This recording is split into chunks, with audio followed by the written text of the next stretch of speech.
శ్రీమద్ భగవద్గీత 15వ అధ్యాయము 9, 10, 11, 12వ శ్లోకములు.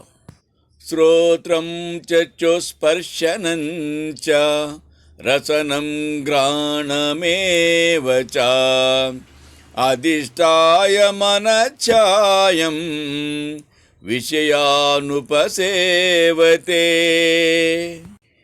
చెవి, చర్మము, కన్ను, నాలుక, ముక్కు అనేది బాహ్యేంద్రియములను మరియు మనస్సును సహాయముగా కొని అతడు శబ్దాది విషయములను అనుభవించుచున్నాడు.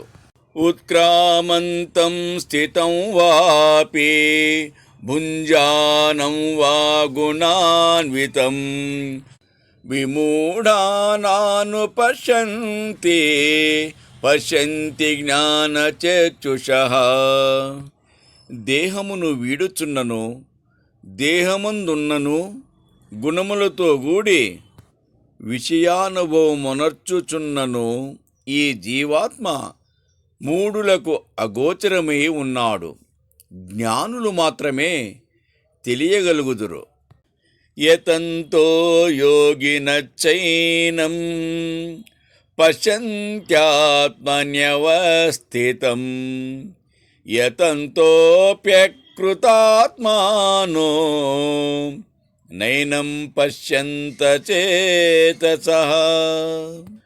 ప్రయత్నించినచో యోగులు తమలోని ఆత్మను చూడగలుగుదురు. చిత్తశుద్ధి లేని జడులు ఎంత ప్రయత్నించినను కాంచలేరు. యదాదిత్యగతం తేజో జగద్భాయసతేఖిలం యచంద్రమసి యచాగ్నౌ తత్తేజో విధిమామకం. సూర్యుని యందుండి, చంద్రుని యందుండి, అగ్ని యందుండి ఏ వెలుగు లోకమంతటినీ వెలిగించుచున్నదో ఆ వెలుగు మొత్తము నా సొత్తే.